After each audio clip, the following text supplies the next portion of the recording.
हिंदू धर्म में कामिका एकादशी का व्रत भगवान विष्णु को समर्पित है और श्रावण मास में पड़ने के कारण इसका महत्व और भी बढ़ जाता है। श्रावण मास के कृष्ण पक्ष में पड़ने वाली एकादशी को कामिका एकादशी कहा जाता है। श्रावण मास के महत्वपूर्ण पर्वों में से एक है कामिका एकादशी। इस एकादशी को पवित्र एकादशी भी कहा जाता है। इस दिन भगवान विष्णु के उपेंद्र रूप की उपासना करने का विधान है।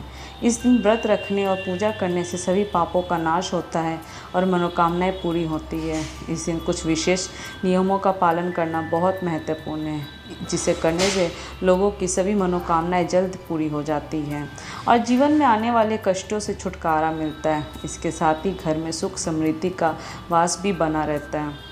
पंचांग के अनुसार सावन महीने के कृष्ण पक्ष की एकादशी तिथि 20 जुलाई को दोपहर 12:12 से शुरू होगी और 21 जुलाई दिन सोमवार को सुबह 9:38 पर समाप्त होगा। उदया तिथि के अनुसार 21 जुलाई 2025 को कामिका एकादशी का व्रत रखा जाएगा। यह सावन महीने की पहली एकादशी होगी। सबसे पहले जानते हैं कामिका एकादशी के पावन व्रत के महत्व के बारे में। कामिका एकादशी श्री हरि की आराधना के लिए बहुत ही पवित्र दिन होता है। ये व्रत करने से जातक की सफलता के रास्ते में आ रही रुकावटें खत्म हो जाती हैं। पौराणिक मान्यता के अनुसार इस एकादशी का व्रत करने से पिछले जन्म के पाप कर्मों से मुक्ति मिलती है और जीवन के सभी सुखों को भोगने के बाद मोक्ष की प्राप्ति होती है। ऐसा कहा जाता है कि कामिका एकादशी का व्रत करने से हजारों गौदान के समान पुण्य मिलता है और इस व्रत की कथा सुनने से महायज्ञ के समान फल प्राप्त होता है।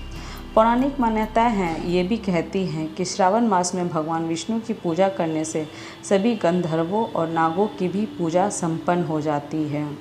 यदि कोई निर्धन व्यक्ति कामिका एकादशी का व्रत करता है तो दरिद्रता समाप्त होती है और उसका घर धन्य धान्य से पूर्ण होता है। कामिका एकादशी के दिन क्या करें, आइए जानते हैं। कामिका एकादशी के दिन सूर्योदय से पहले उठकर स्नान करें, स्वच्छ वस्त्र धारण करें और मन को शांत रखें। स्नान के बाद भगवान विष्णु के समक्ष व्रत का संकल्प लें। अगर आप पूरे दिन व्रत नहीं रख सकते हैं तो फलाहार व्रत का संकल्प ले सकते हैं। भगवान विष्णु की मूर्ति या तस्वीर स्थापित करें। उन्हें पंचामृत यानी कि दूध, दही, घी, शहद और चीनी का मिश्रण से स्नान कराएं। भगवान विष्णु को तुलसी दल अति प्रिय है, इसलिए उन्हें तुलसी दल अवश्य चढ़ाएं। साथ ही पीले फूल, फल और मिठाई का भोग लगाएं। भगवान के समक्ष घी का दीपक जलाएं और धूप बत्ती अगरबत्ती करें। ओम नमो भगवते वासुदेवाय मंत्र का जाप करें। आप विष्णु सहस्त्र नाम या भगवत गीता का पाठ भी कर सकते हैं। कामिका एकादशी की व्रत कथा को सुनने या पढ़ना बहुत शुभ माना जाता है और रात में भगवान विष्णु के भजन कीर्तन करें और जागरण करें। इस दिन अपनी सामर्थ्य अनुसार गरीबों, ज़रूरतमंदों या ब्राह्मणों को अन्य वस्त्र या धन का दान करें। गौदान या गौ सेवा भी अत्यंत शुभ मानी जाती है। आइए अब बात करते हैं कि कामिका एकादशी के दिन क्या नहीं हमें करना चाहिए। कामिका एकादशी के दिन चावल, गेहूँ, जौ, मक्का, बाजरा, रागी और किसी भी प्रकार की दालों का सेवन ना करें। पूजा और व्रत के दौरान प्याज और लहसुन का सेवन पूर्णतः वर्जित है, क्योंकि इन्हें तामसिक माना जाता है। मांसाहार और शराब का सेवन बिल्कुल भी ना करें। व्रत में साधारण नमक की बजाय केवल सेंधा नमक का ही उपयोग करें। व्रत के दौरान किसी का अपमान ना करें, झूठ ना बोलें और क्रोध से बचें। एकादशी के दिन में सोना वर्जित माना जाता है। एकादशी के दिन तुलसी के पत्ते नहीं तोड़ने चाहिए। तुलसी दल एक दिन पहले ही तोड़कर रख लें। कामिका एकादशी के दिन इन नियमों का पालन करके आप भगवान विष्णु की विशेष कृपा प्राप्त कर सकते हैं और आपकी सभी मनोकामनाएं पूरी होती है। इसके साथ ही जीवन में आने वाली परेशानियां धीरे धीरे खत्म होने लगती है। चलिए अब बात कर लेते हैं कि कामिका एकादशी के दिन पूजा करना है तो उसके लिए किस किस सामग्री की ज़रूरत है। सनातन व्रतों में एकादशी पर भगवान विष्णु की पूजा का विधान है। इस दिन संपूर्ण विधि और उचित सामग्री के साथ पूजा करना अत्यंत फलदायक होता है। एकादशी पर जाने वाली पूजा की सामग्री कुछ इस प्रकार है।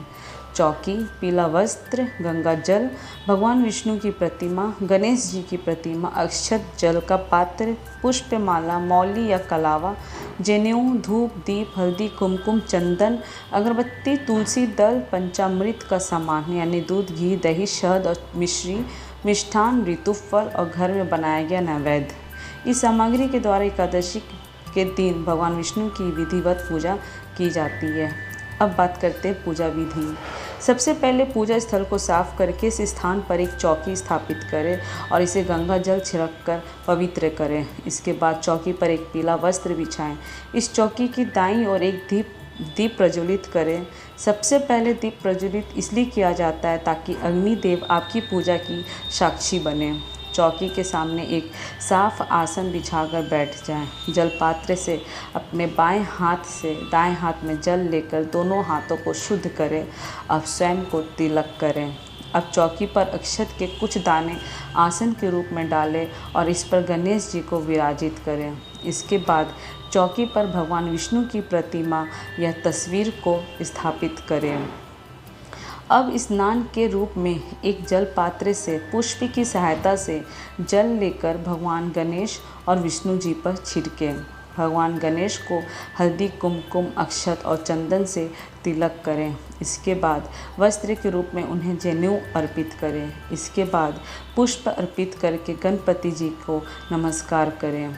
भगवान विष्णु को रोली चंदन का तिलक करें। कुमकुम, हल्दी और अक्षत भी चढ़ाएं। अब ओम नमो भगवते वासुदेवाय नमः मंत्र का जाप करते हुए श्री हरि को पुष्प, जनेऊ और माला अर्पित करें। भगवान विष्णु को पंचामृत में तुलसी दल डालकर अर्पित करें। चूँकि भगवान विष्णु को तुलसी अति प्रिय है, इसलिए भगवान के भोग में तुलसी को अवश्य शामिल करें। ध्यान दें, गणेश जी को तुलसी अर्पित ना करें। गणेश जी को तुलसी अर्पित बिल्कुल भी ना करें क्योंकि उन्हें तुलसी पसंद नहीं है। इसके बाद भोग में मिष्ठान और ऋतुफल अर्पित करें।